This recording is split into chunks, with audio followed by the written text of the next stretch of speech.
پختونوں کو یعنی کہ بلوچوں کو، سندھیوں کو، پنجابیوں کو، سب کو کنفیوز کر کے رکھ دیا اس پاکستان کی اسٹیبلشمنٹ نے کہ الطاف حسین سے بڑا دہشت گرد اس ملک میں نہیں ہے۔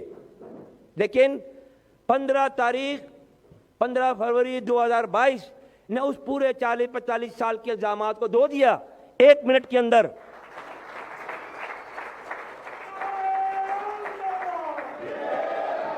کیسے دھو دیا؟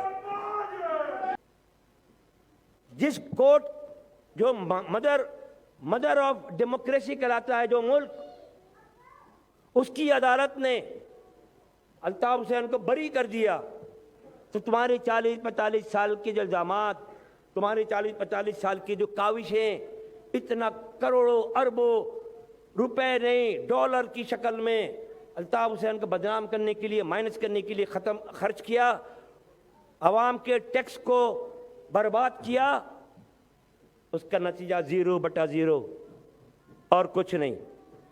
کیوں کہ 15 فروری نے ثابت کر دیا کہ الطاف حسین دہشت گرد نہیں ہے۔ الطاف حسین سے سچا انسان اگر کوئی پورے ملک میں آپ دکھا دیں، پاکستان جیسے ملک میں، تو میں اپنا نام بدل لوں۔ میں سیاستدانوں کی بات کر رہا ہوں، جس نواز شریف ہو، زرداری ہو، بلا وجہ بھٹو،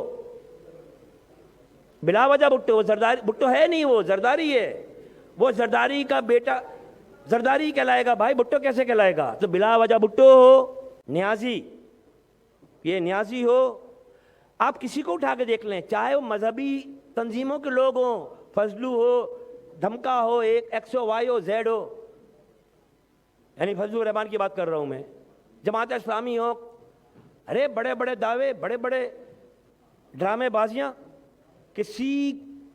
کوئی بھی ایسا شخص، ایسا سیاستدان اس ملک کے نا پاکستان میں موجود نہیں ہے جس نے کرپشن نہ کی ہو۔ الطاف حسین کی ایک کرپشن، ایک پائے کی کرپشن کوئی ثابت کر کے دکھا دے۔ جب الطاف بھائی کو پتہ لگا ایک چارجہ کٹنگ میں ہمارے لوگ ملوث ہو گئے، چھتوں کو، گھر کی چھتوں کو بیچ رہے ہیں، گھر کی چھت موجود ہے، چھت بک گئی، گھر والے کو پتہ ہی نہیں، ہمارے لوگ اس میں ملوث ہو گئے۔ یعنی کیا چیز بتا رہا ہوں میں آپ کو؟ کرپشن۔ الطاف بھائی سے برداشت نہیں ہوا، پوری رابطہ کمیٹی کو بشمول میرے سب کو فارغ کر دیا، اپنے اپنے گھروں کو جاؤ۔ تو یہ میں کرپشن کی مثال دے رہا ہوں میں آپ کو۔ الطاف بھائی کرپشن دور کی بات، اگر ان کا کوئی ساتھی کرپشن میں انوالو ہو جائے، قریبی ساتھی، تو اس کو نہیں بخشتے، خود کہاں سے کریں گے؟